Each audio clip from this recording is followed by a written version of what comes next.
Good morning बच्चों।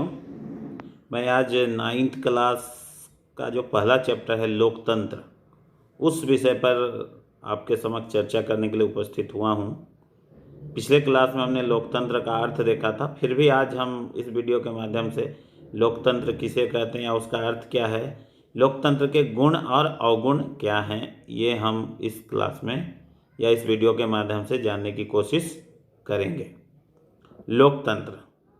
लोकतंत्र विश्व का सबसे अच्छा शासन व्यवस्था माना जाता है। लोकतंत्र का अर्थ है लोगों का शासन, जिसमें जनता अपने प्रतिनिधि को खुद वोट देकर चुनती है। लोकतंत्र एक ऐसा शासन व्यवस्था है जिसमें नागरिकों को यह अधिकार मिलता है कि वे अपने शासक को, यानी कि जो नेता होते हैं या जनप्रतिनिधि होते हैं, उनको वोट देकर चुनें। लोकतंत्र के संबंध में अमेरिका के पूर्व राष्ट्रपति अब्राहम लिंकन ने एक बहुत ही अच्छी परिभाषा दी है। उन्होंने कहा था, लोकतंत्र जनता का जनता के द्वारा जनता के लिए शासन है। यानी कि जनता का जनता के द्वारा जनता के लिए ही शासन, मतलब जनता खुद अपने प्रतिनिधि को चुनती है और वही प्रतिनिधि शासक बनकर जनता के ऊपर शासन करते हैं। तो ये हो गया लोकतंत्र का अर्थ। हम सीधा बोल सकते हैं लोकतंत्र मतलब जनता का शासन, जिसमें जनता खुद शासन करती है, यानी अपने प्रतिनिधि को चुनती है और अपने हिसाब से वे शासन करते हैं। तो आइए देखते हैं लोकतंत्र के क्या गुण और अवगुण हैं।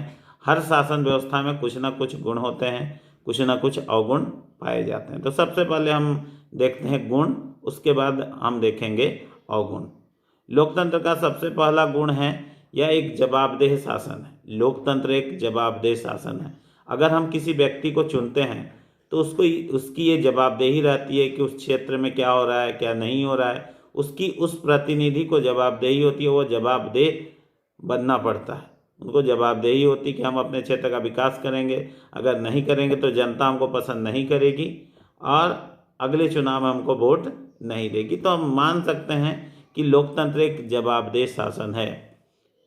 दूसरा पॉइंट जो होगा लोकतंत्र के गुण का, यह बेहतर निर्णय लेता है। यानी कि लोकतंत्र बेहतर निर्णय लेने की क्षमता रखता है। किसी भी विषय पर चर्चाएं होती है, बहस होता है, बातचीत होता है, उसके बाद निर्णय लिया जाता है। तो जब बहुत सारे लोग किसी विषय पर चर्चा करते हैं तो निर्णय जो होता है वो अच्छा होता है, ऐसा माना जाता है।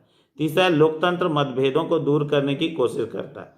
मनुष्य एक सामाजिक प्राणी, हमारी भाषाएं अलग हैं, रीति रिवाज अलग हैं, सोच अलग हैं, तो मतभेद होते रहते हैं, लेकिन लोकतंत्र मतभेदों को दूर करने की कोशिश करता है। मान लीजिए किसी जगह पे चुनावी रैली हो रहा है, दो पार्टियां हैं, आपस में भले पार्टियों का मतभेद हो सकता है, लेकिन लोगों के बीच में मतभेद कम होते हैं। वो राजनीति के कारण पार्टियों में दूरियां बढ़ जाती है, पार्टियों के कारण, लेकिन निजी जिंदगी में वो आपस में जुड़े ही रहते हैं और मेल मिलाप रखते हैं। ये लोकतंत्र की एक अच्छी विशेषता है।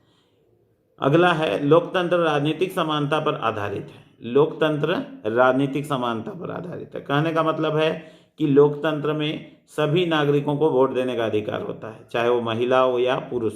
लोकतंत्र में सार्वभौमिक वयस्क मताधिकार लोगों को मिलता है। हमारे भारत की अगर बात करें तो जिसकी उम्र 18 वर्ष है उसको, हर व्यक्ति को, चाहे पुरुष हो या महिला हो, सबको वोट देने का अधिकार प्राप्त होता है। लोकतंत्र का अगला जो गुण है उसमें बोला जाता है कि लोकतंत्र अपनी गलतियों को सुधारने का मौका देता है। सही बात है। अगर हम किसी प्रतिनिधि को चुनते हैं, वो हमारे प्रति जवाबदेह नहीं है, हमारे क्षेत्र का विकास नहीं कर रहा है, हमारा काम नहीं कर रहा है, हम अच्छे से, मतलब वो हमारे समस्याओं को सुन नहीं रहा है, तो 5 साल के बाद हम उसको हटा सकते हैं। ये हमारा अधिकार है।